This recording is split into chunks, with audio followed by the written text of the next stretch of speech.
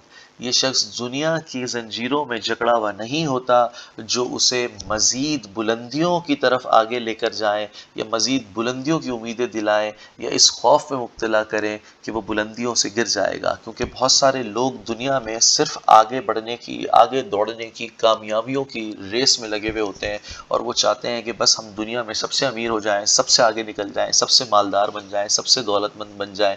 اور جب وہ یہ سب کچھ پا لیتے ہیں تو انہیں ہر وقت یہ بھی ڈر لگا رہتا ہے کہ کہیں ہماری دولت، ہمارا مال، ہماری شہرت، ہماری عزت جو ہے وہ ہم سے چھن نہ جائے۔ تو دراصل یہ سروائل بینڈز ہوتے ہیں، یہ دنیا کی زنجیریں ہوتی ہیں جو کہ انسان کو جکڑ لیتی ہیں اور دنیا کی محبت یا دنیا کی خوف میں مبتلا کر دیتی ہیں۔ لیکن سر ہنری ووٹن کے مطابق جو character of a happy life ہے، جو اصل خوشحال زندگی کا کریکٹر ہے، یہ جو شخص ہے یہ ان سب چکروں سے آزاد ہوتا ہے۔ Lord of himself though not of lands, وہ کسی زمین پر حکمرانی نہیں کرتا بلکہ وہ اپنے آپ پر حکمرانی کرتا ہے۔ لارڈ آف ہمسیلف کا مطلب ہے کہ وہ اپنے آپ پر حکمرانی کرتا ہے، اپنے نفس کو قابو میں رکھتا ہے۔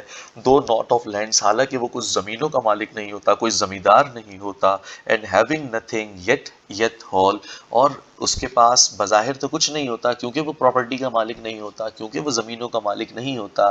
اینڈ ہیونگ نتھنگ یٹ ہیتھ آل، لیکن پھر بھی اس کے پاس سب کچھ ہوتا ہے کیونکہ اس کے پاس خدا ہوتا ہے، اس کے پاس اچھے دوست ہوتے ہیں، اس کے پاس خدا کی کتاب ہوتی ہے جس کو پڑھ کر وہ سرخرو ہوتا ہے، وہ کسی کی مرضی کا غلام نہیں ہوتا، وہ شخص آزاد ہوتا ہے، وہ فکروں سے آزاد ہوتا ہے، اسے بلندیوں کا خوف نہیں ہوتا، اسے حب جا نہیں ہوتی، اسے سیلف جو پریز ہے اس کی عادت نہیں ہوتی ہے، اسے دوسروں کی تعریفیں سننے کی عادت نہیں ہوتی، یا وہ اس بات کا خواہش مند نہیں ہوتا کہ لوگ اس کو رسپیکٹ دیں یا لوگ اس کے اعزاز میں کھڑے ہو جائیں یا لوگ اس کے خلاف کیا باتیں کرتے ہیں یا لوگ اس کو وہ اتنا مشہور ہو جائے کہ لوگ اس کی تعریفیں کرتے پھریں۔ وہ ان سب چکروں سے آزاد ہوتا ہے۔